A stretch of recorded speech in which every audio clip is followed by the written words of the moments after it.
न्यास के स्वरूप का वर्णन। इंद्र ने कहा, हे अंबिके, जिस मध्यमा वृत्ति का आश्रय लेने को आप कहती हो, वे उपाय और अपाय के मध्य में होने वाली मध्य स्थिति कैसी होती है?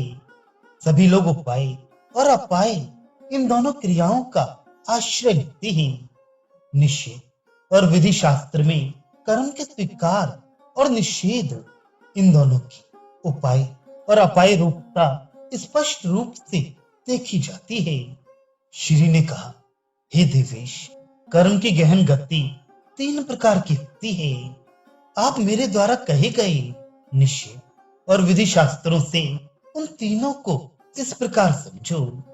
कुछ कर्म अनर्थ के साधन हैं तथा कुछ अर्थ के साधन, और कुछ कर्म अनर्थ के परिहार के लिए शास्त्रों में उपदिष्ट हैं। इस प्रकार विज्ञान की दृष्टि से कर्म के 3 प्रकार होते हैं। उसमें साधक, उपाय और अपाय वाले दो पूर्व के 2 राशियों का परित्याग कर दे।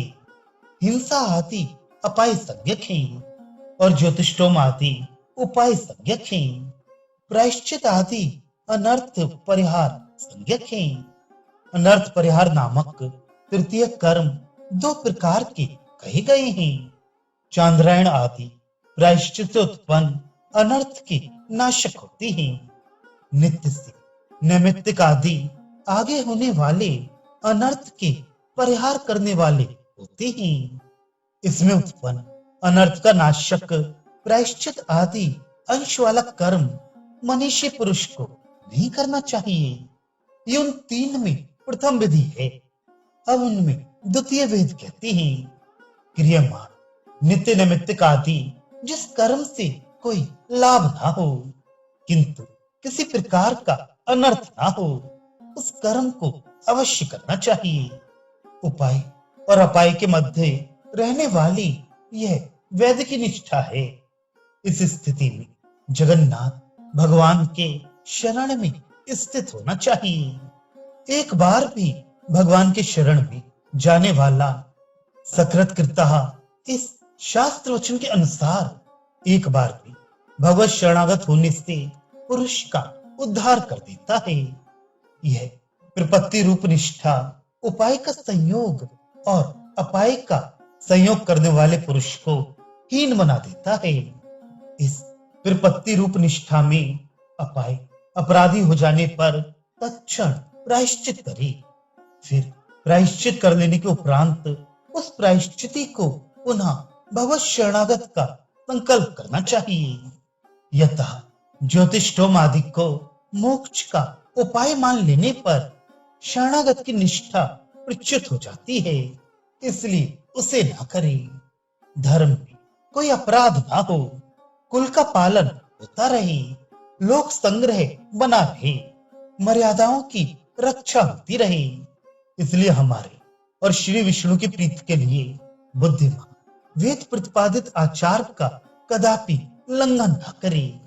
जिस प्रकार राजा का सेवक राजा की बनाई हुई नदी नहर को किसी प्रकार की क्षति नहीं पहुंचाता, राजा का प्रिय सेवक यदि लोक उपयोगी रम्य धन धान्य का प्रवर्धन करने वाली राजा के द्वारा बनाई गई नहर आदि यदि क्षति पहुंचाता है तो राजा उसे शूली पर चढ़ा देता है, भले ही उससे उस नहर से कोई अपेक्षा ना हो।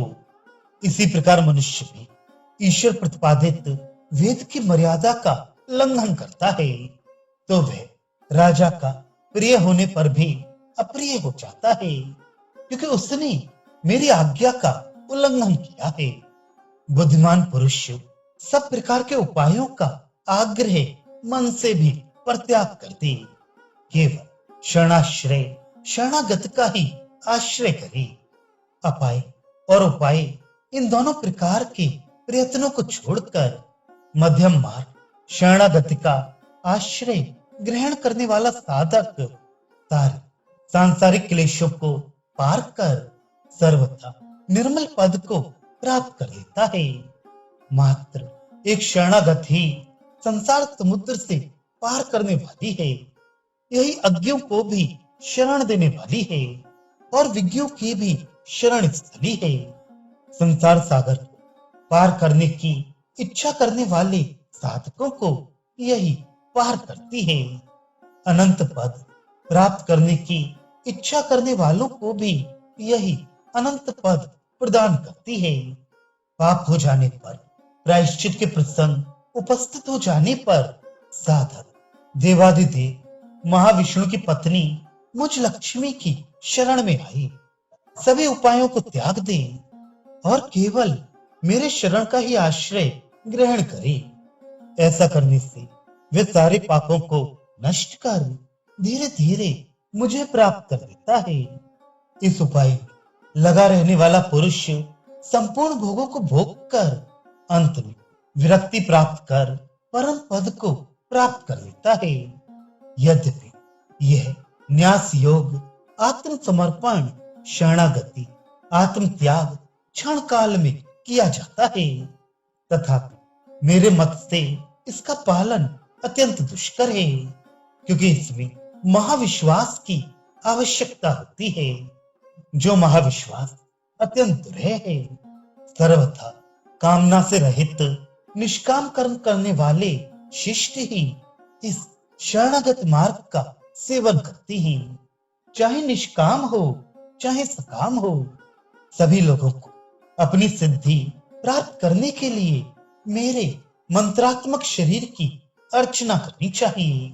साधक को गुरु के द्वारा मंत्र की दीक्षा लेकर उसके अर्थ का ज्ञान कर मेरे स्वरूप वाले मंत्रों से मेरी मंत्रमय शरीर की अर्चना करनी चाहिए।